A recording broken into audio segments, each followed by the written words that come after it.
Hello everyone. Today we're going to talk about Module 6, Ethical Issues and Standards. So, our topic for today is what is media ethics? Um,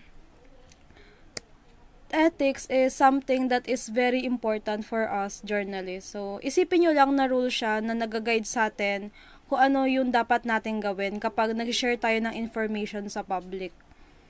So, yung mga rules na yon is tinuturo siya sa journalism schools for a very long time na. Pero kasi, habang tumatagal yung panahon ay nagbabago rin tayo at nag-evolve yung technology natin. So, syempre, yung mga media industry is hindi naman siya laging perfect. Yes, there have been mistakes. So, pero sa kabila ng mga pagkakamali na yon ng mga media industry is yung goal ng journalism is nagre-remain pa rin siya sa kung ano yung goal nila dati, is to serve the public honestly and responsibly. So today, what we'll learn is makikita natin sa ating objective. So, ang una nating objective is understand the need for ethical scrutiny in the conduct of journalism, learn the basic ethical guidelines in journalism, and be able to formulate their own ethical way of thinking when it comes to journalism. So, ayon, let's begin.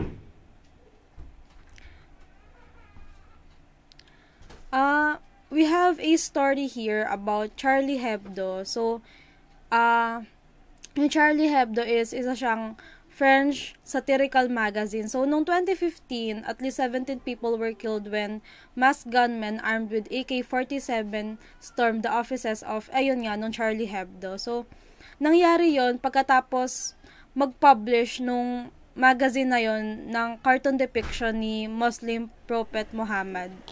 So, what happened next?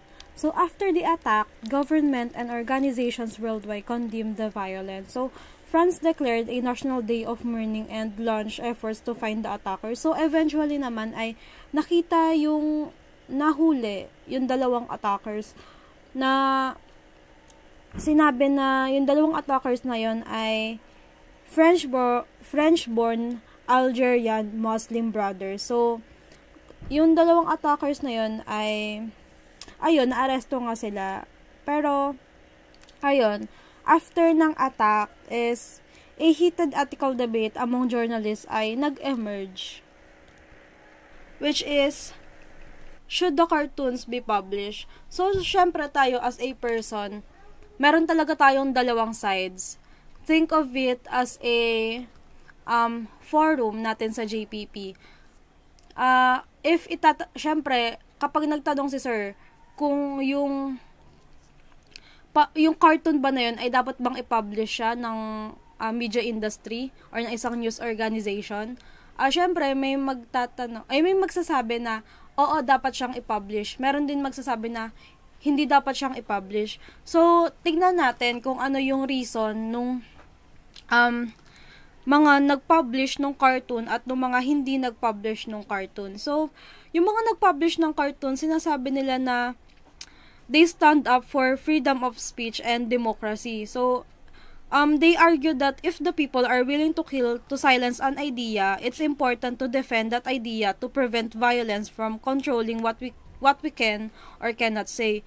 So, I have here a simple share ko lang na na movie na medyo same siya sa nangyari diyan sa Charlie Hebdo. Hindi naman siya same, pero yung movie kasi na yun is all about religion. So, title nun is PK. Isa siyang Bollywood about religion. So, ayun, naalala ko dun sa story ni PK, pinapakita dun yung mga challenges ng isang religious group. Meron dun na parang dinedebunk niya yung mga paniniwala ng mga tao regarding sa isang religion.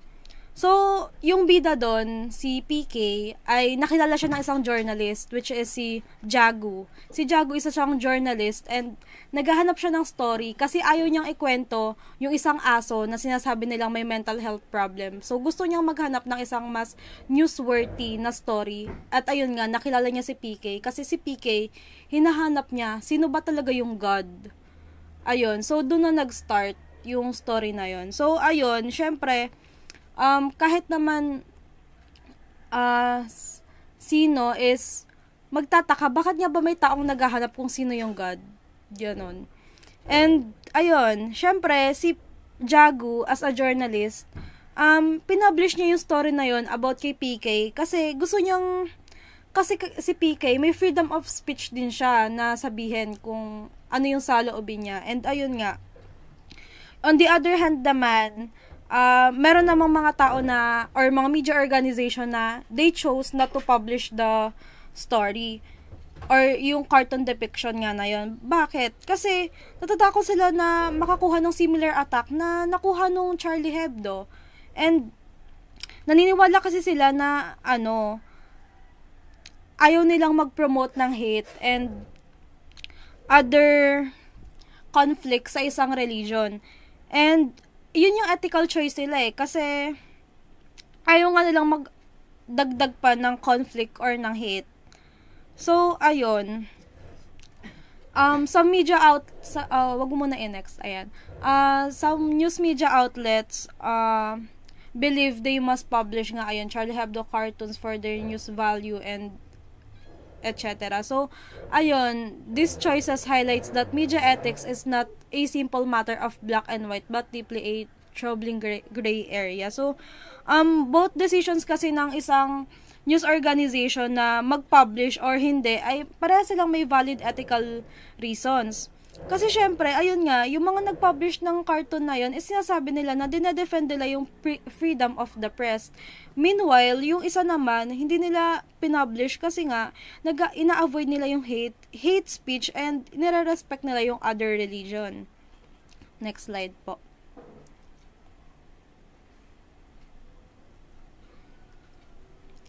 Ayun, so ito si Stephen J. A. Ward noong 2011 sa book niya na Ethics and the Media, he explained that media ethics is about guiding journalists to make responsible decisions.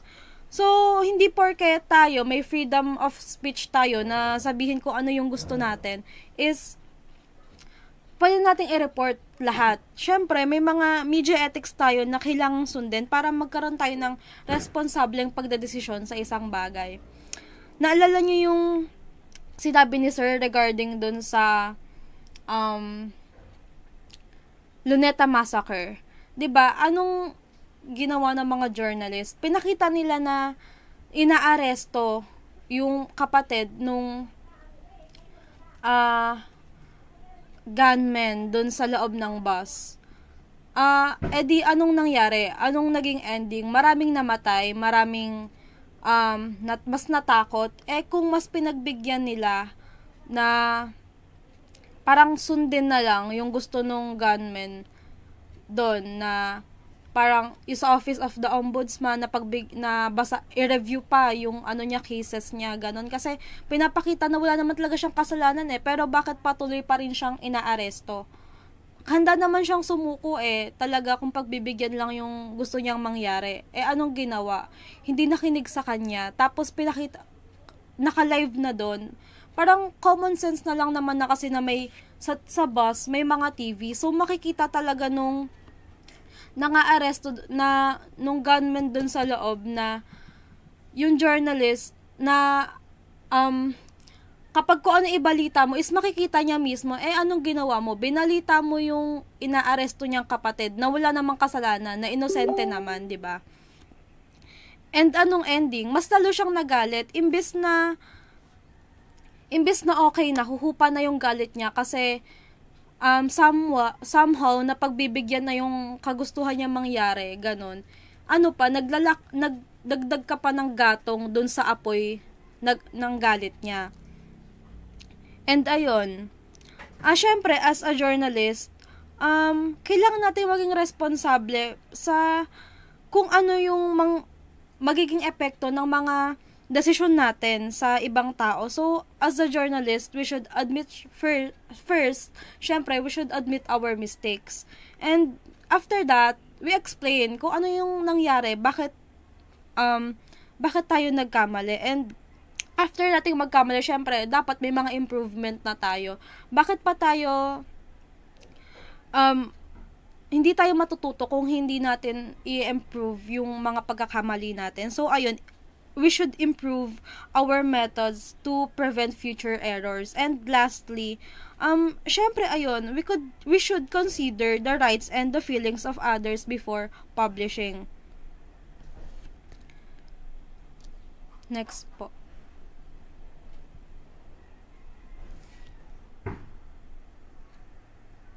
Ito na, i-report na ni Sharon yung ni Daisy, yung typical ethical journalism issues. Ayun.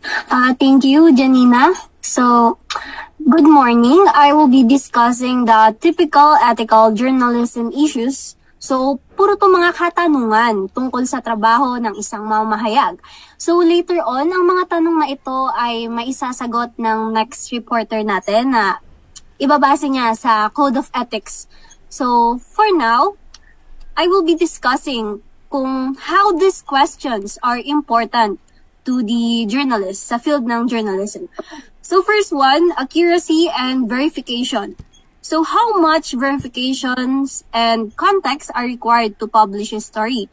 How much editing and gatekeeping is necessary? So, ang pinupunto ng question na to is kino-concern niya on how much verification a journalist needs to confirm the accuracy of a story before publishing it. So, as a journalist, kailangan ba talaga nating i-publish agad-agad ang mga balitang hindi pa na-verified or kulang pa tayo sa sources? So, let's ask ourselves as a journalist kung kailangan ba. So, basically, it implies that verification through reliable and independent sources is critical to ensure that the information is trustworthy, kung gaano ka-trustworthy ang isang news. And it also considers the context on how much background and detail are necessary to help readers and to understand the full picture. Kasi nga, ang story ay kailangan ng additional explanation at important, at dito natutukoy ang importance ng isang information. At such as why these issues occur and what implications the news has. Anong implikasyon ang meron sa balitang to? Gaano ba to kahalaga? Bakit ba to nag-occur? So, ayun yung mga katanungan. So, next one is, how much editing and gatekeeping is necessary?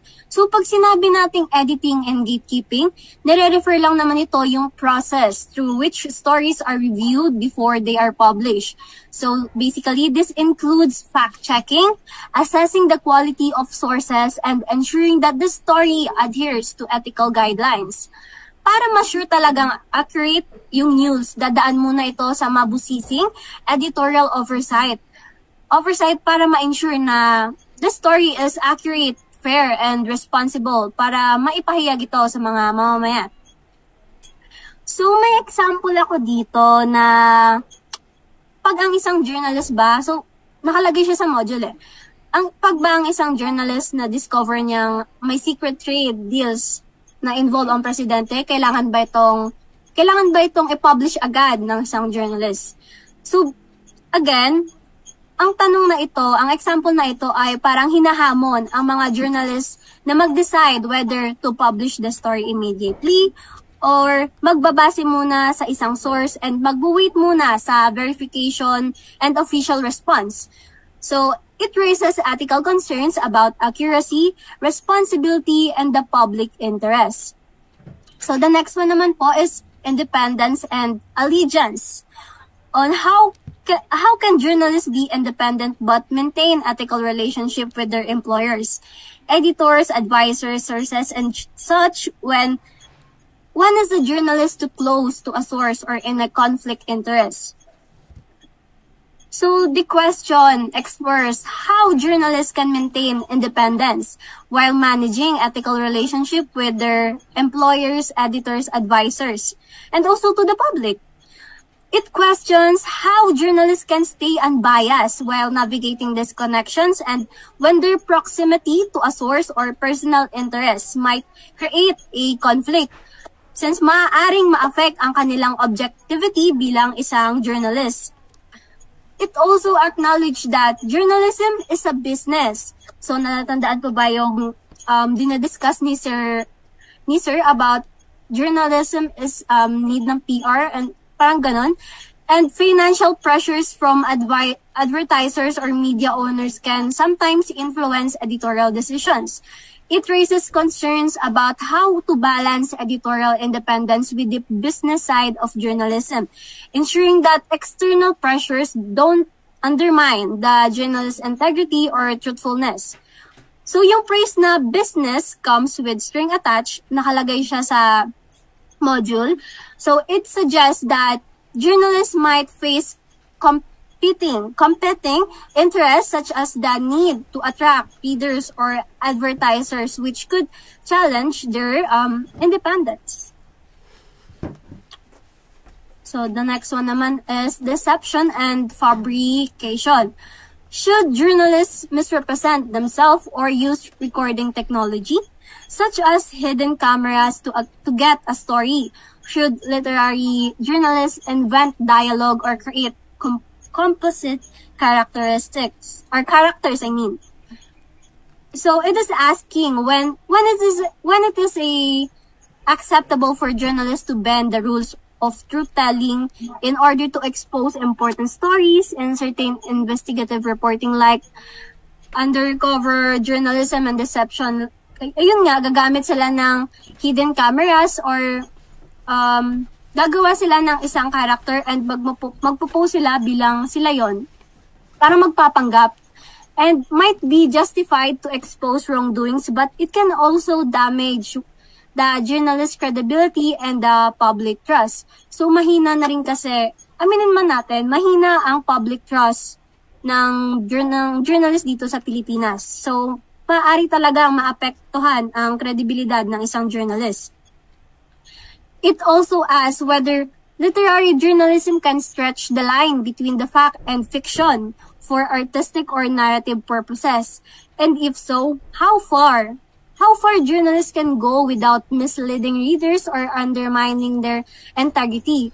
It could raise concerns about, again, truthfulness, credibility, and the responsibility of journalists to their audience. So, next one. Graphic images and image manipulation. The question asks when it is appropriate for journalists to publish graphic or gruesome images, such as those depicting violence, death, or suffering. Generally, graphic images should be published only when they are essential to the story and provide important context or understanding. Okay, wait lang po. Okay, sorry.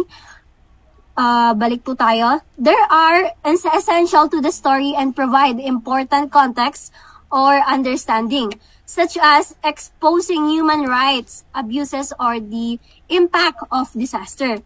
So the images should serve the public interest and not just shock or upset the readers. So according to photojournalism, a social approach published by David Green and Brian Winston, according sa kanila, minor edits like adjusting brightness or cropping might be acceptable for clarity, and any changes that mislead or misrepresent the reality of the scene are unethical. So pwede naman mag-adjust ng brightness or i-crop ang picture.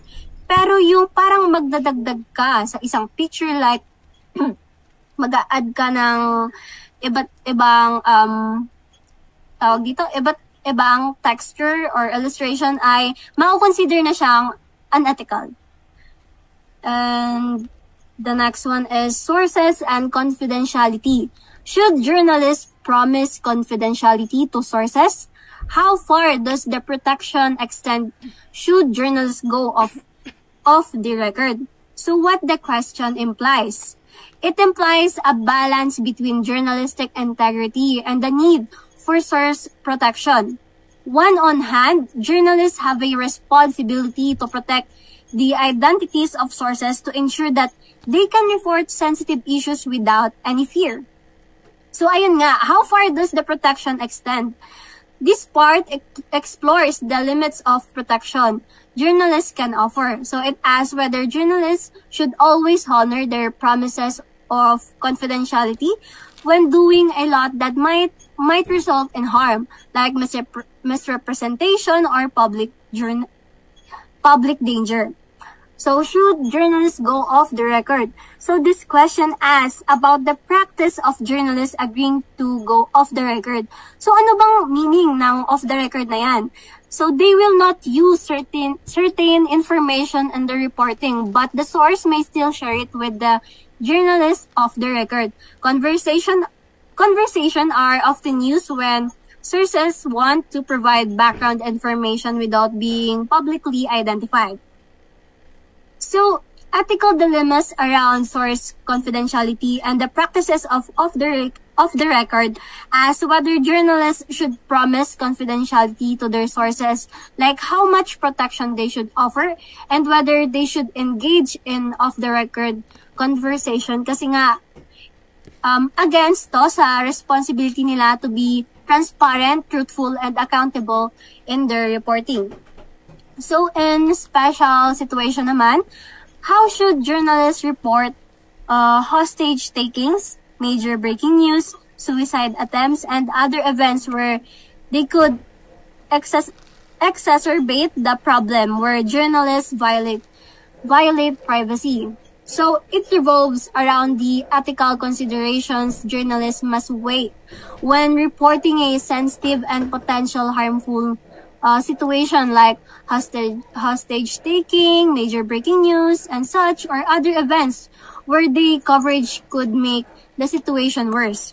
So again, gagamitin ko ulit yung binigay na example ni Janina na tungkol sa Luneta Massacre.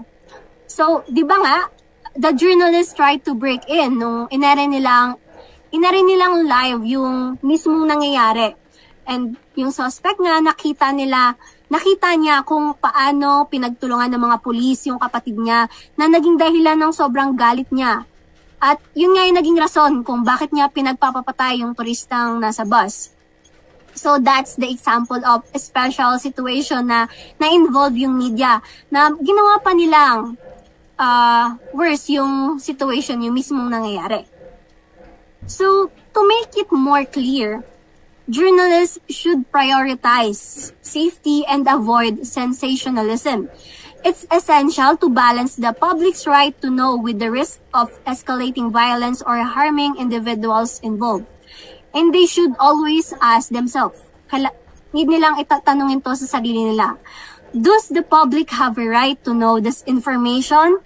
And is the reporting necessary to protect the public or to serve the greater good? Ayun lang naman.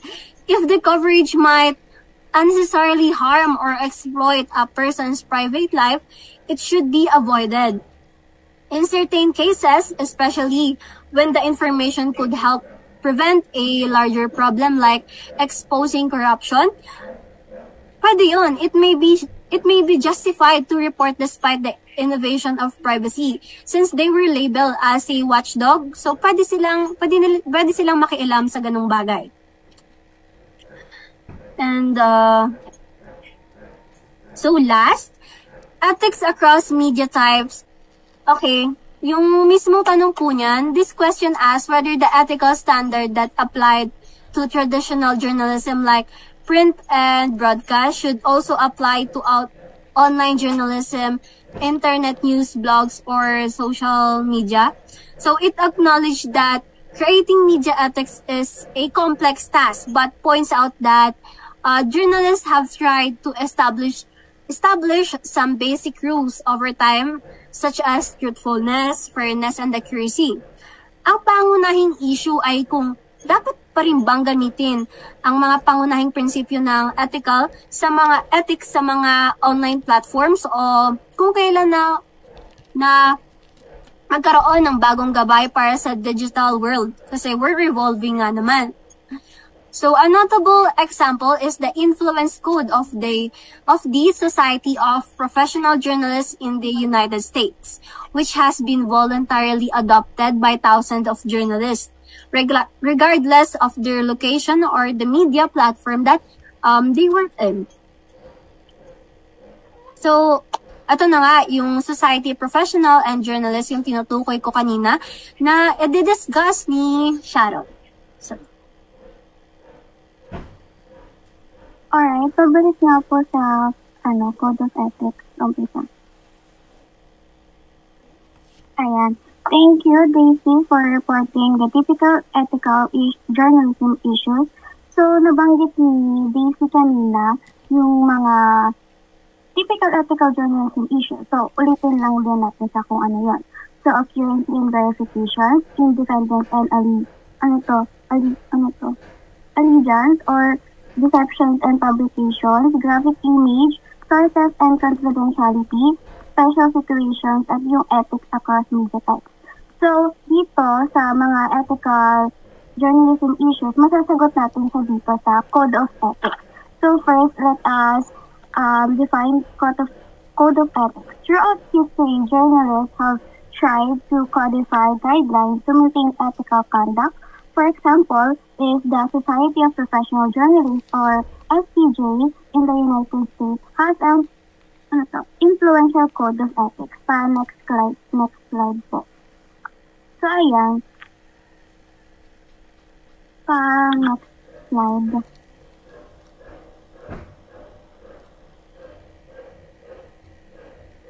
Ayan. For us not to experience some ethical journalism issues, meron tayong 4 na code of ethics. Umpisahan mo natin siya sa seek truth and report it. Meron din minimize harm, act independently, and be accountable and transparent. First, we have seek truth and report it. Journalists must be honest, fair, and courageous in gathering, reporting, and interpreting information. So here in seek truth and report it, there are a lot of journalists should do and remember in terms of this code of ethics. Here are some of this. So, ito is based sa module. Test accuracy of information from all the sources and exercise care to avoid inadvertent error, deliberately distortion is never permissible. Also, nasasagot din niya yung sa tanong sa ethical journalism issue, yung accuracy and verification. So, let me give you an example. Nasa guba tayo at may nakita tayong 200. So, sa unang daan is yung parang akala natin, doon natin makukuha yung totoong information or yung katotohanan. At sa pangalawang daan naman, dito siya sobrang magubat, sobrang magulo. So, for us, as a journalist, hindi lang dapat isang way yung pupuntahan natin. Hindi lang isang partido yung dapat alam natin informasyon or responses. Dapat both side or both way, alam natin kung ano yung information or responses nila. And also, nakapaloob din dito sa example sa module na keep promises and also identify sources whenever feasible. The public is entitled to as much information as possible on sources reliability. So, sinasabi ni Sir Dato, diba, mas maraming sources, much better. So,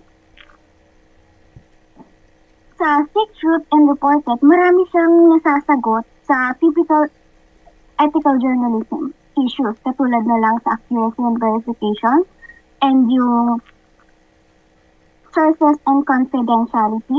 Kasi nababanggit dito sa seek truth and report it that before we publish a story or any news, we need to verify claims through multiple credible sources. Also, to maintain the public trust, transparency is one of the vital aspects. we should seek responses from the sources of the news stories. And if a source's identity can be disclosed, we should explain why yung pag hindi niya sinabi yung pangalan niya is parang kinakailangan i-explain din natin. At also, tanungin din natin kung bakit hindi niya pwedeng sabihin or hindi niya pwedeng siyang magpakilala kapag gumawa tayo ng isang balita. Kailangan alam ng public kung bakit ayaw niyang magpakilala or ang ilalagay lang natin is yung tawag sa kanya. Kailangan lahat ng information na yun is natatakot natin sa isang news. At meron din dito na we should avoid misrepresentation. Ito yung mga headlines, ito yung mga context dun sa, magpo-post tayo sa social media, yung photos doon or other media, we should not mislead or take information out of the context. Dapat naka-align yung context natin, pati dun sa photo, sa mga ipopost natin, yung context nun, yung caption, dapat align siya dun sa context ng pictures at ng mga videos na ilalagay mo. And sa pangalawa naman is yung minimize harm, ethical journalists, treat sources, subjects, and colleagues as human beings deserving of respect. So dito sa minimize harm, nasasagot niya dito yung sa special situations. Pwede din dito sa special situation, masasagot siya ng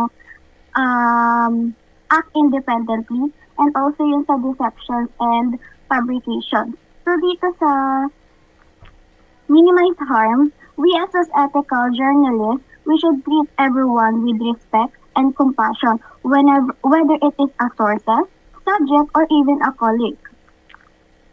We must show compassion, katulad nung, let me give you some examples na nakapaloob dito sa minimize harm na nasa module. So we should recognize that private people have a greater right to control information about themselves than do public officials and others who seek power, influence, or attention. Especially dito, sa sinasabing private people, ito yung mga, sasabihin ko later na sensitive na masyado yung mga balita or informasyon na makukuha natin sa kanila. And also, nakapaloob din dito na kinakailangan we must be sensitive when seeking or using interviews or photographs of those affected by tragedy or grief. Show compassion for those who may be affected adversely by news coverage and sensitivity when dealing with children and inexperienced sources or subjects.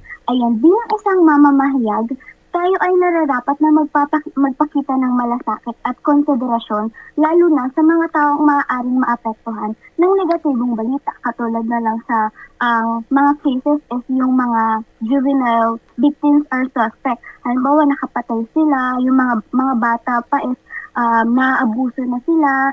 Meron din cases na minor de edad pa lang is nakapatay na siya. May mga ganong cases. So dito, kinakailangan maging sensitive tayo sa pagkuha natin ng impormasyon sa kanila. At iiwasan din natin magpakita ng marahas o nakakabahalang imahe or mga pictures or images. Maliban na lang talaga kung talagang mahalaga ito or vital aspect ito dun sa story na ginagawa natin or sa news na ipapahayag natin. Pero dapat nga natin tandaan na lahat ng sobra ay nakakasama. Kaya dapat kinakailangan pa rin nating maging balance.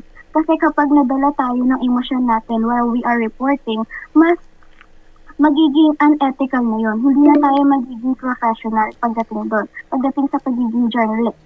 And also, dito din na sa additional naman, we should be mindful of the emotional and psychological impact their stories might have on individuals.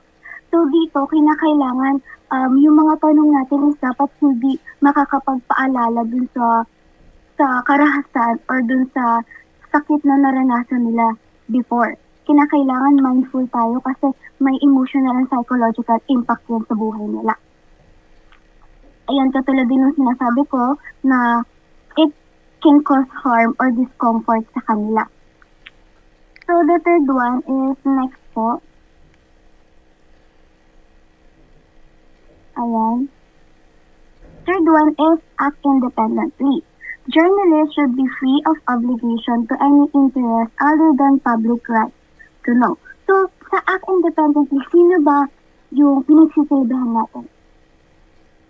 Ang isang public official ba? Or ang mamamayan? So, as a journalist, ang pinagsisilbihan natin is yung mamamayan. We as a journalist must prioritize the public rights to know, and we should avoid conflict of interest that may undermine our integrity. So, there are some examples sa nasa module. Basahin ko lang. Be vigilant and courageous about holding those with power accountable.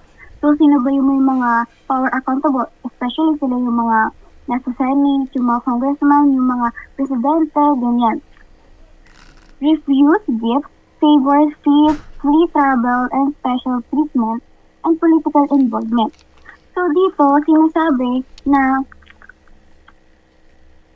a journalist reporting on a corporate event should not accept free merchandise or travel fee to avoid biases, of course. And kinakailangan as a journalist, hindi dapat tayo sumasali sa mga political endorsement or public display of affiliation para siyempre hindi ma-question yung neutrality natin. At ang pagiging malaya mula sa impluensya ng negosyo, politika o anumang grupo ay isang susi upang mapanatili ang tiwala sa atin ng publiko. Kinakailangan hindi tayo tumatanggap ng mga gifts, favors mula sa mga public officials o sa mga taong may kapangyarihan. Also, nabanggit din dito that journalists should avoid allowing advertisers or sponsors to influence the content or framing of news stories.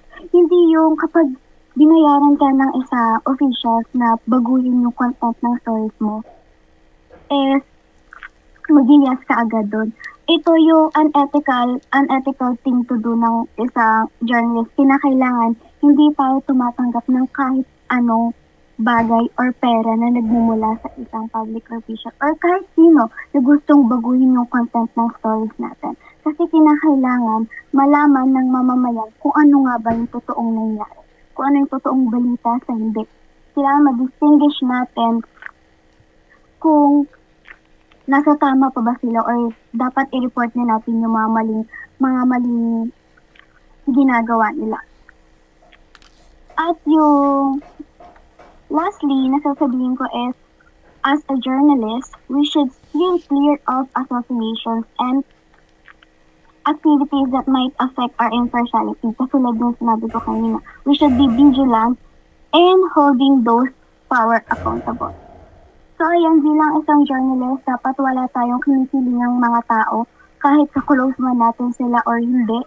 Kailangan maging tapat tayo, kasi maging firm tayo sa desisyon natin as a journalist na kinakailangan wala tayong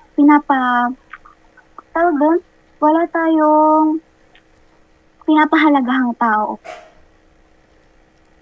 Sila man yung nakakataas, sila man is ka-close natin, nakasama na natin. As a journalist, kailangan natin tumayo mismo sa sarili nating paa. Hindi dapat tayo umaasa sa anumang bagay or sa anumang pera na maaari nilang ibigay sa atin. Kasi hindi natin sila pinagsisilbihan. Ang pinagsisilbahan natin ay yung masa. Ayan. Next slide.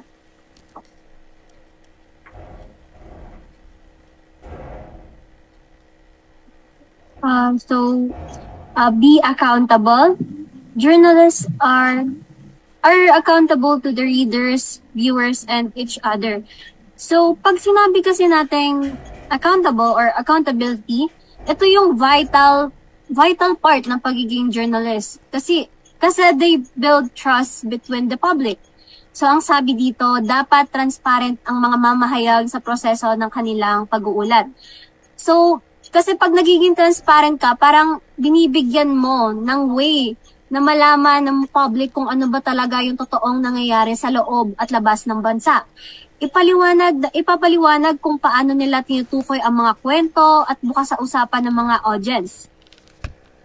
Kaya dapat na hikayatin ng mga news organization ang publiko na mabigyan ng feedback, magbigay ng feedback at magsabi ng mga reklamo tungkol sa mga ulat. Kapag nagkamali, kailangan mabilis na aminin at itama ng mga mamamahayag ang mga pagkakamali para mapanatili ang kanilang kredibilidad. Ang journalist ay tao lang din naman. Nagkakamali, normal lang na magkamali. Ang hindi normal is alam mo nang mali, hindi mo pa kayang matama, hindi mo pa tinutuwid. So, ang pagkakamali ay normal lang naman at kung may mali ay itama natin. Sa pamamagitan ng pagiging tapat at ethical sa kanilang trabaho, sa trabaho ng journalist ay mas pinapalakas ng mga mamamahayag ang kanilang integridad at ang relasyon nila sa publiko. So, ayun lang. Next po is...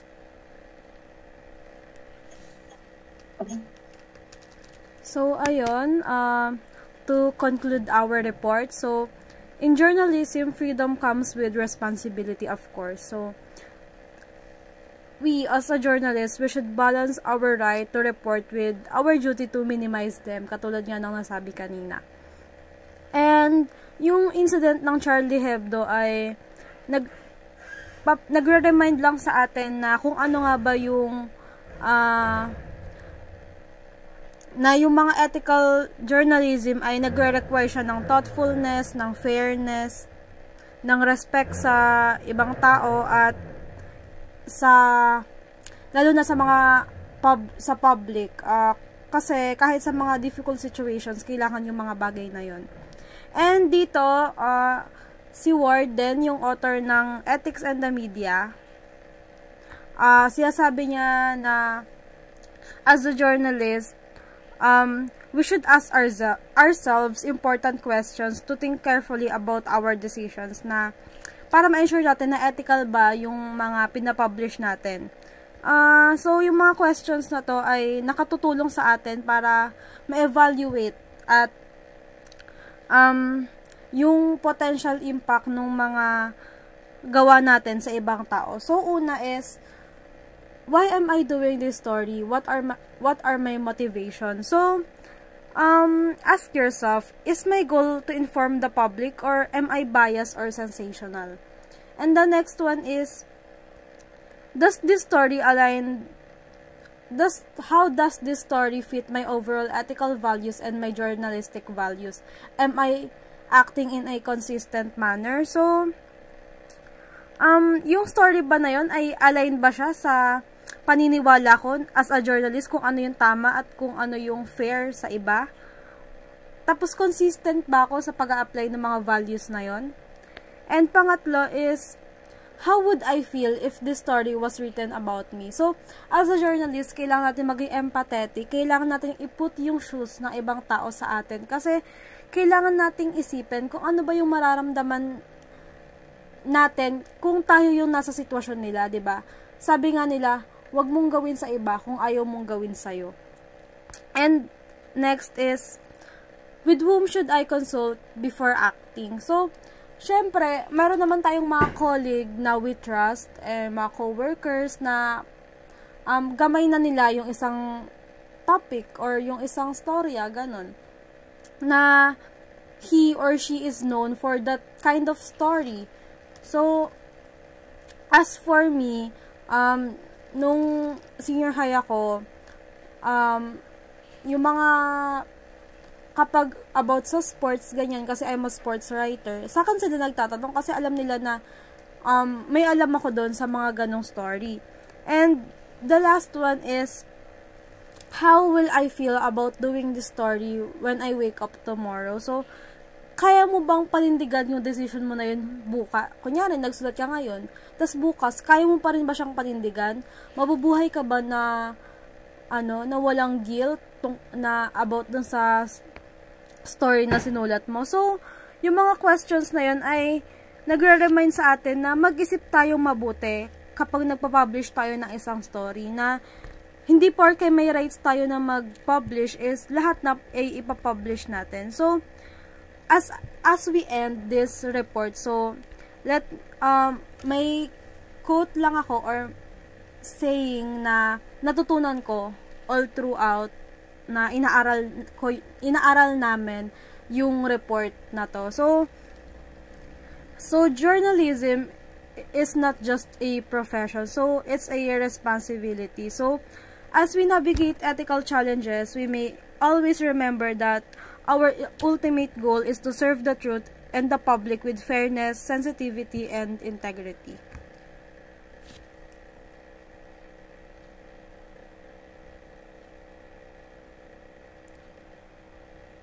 So that's all. Thank you so much for listening and have a nice day.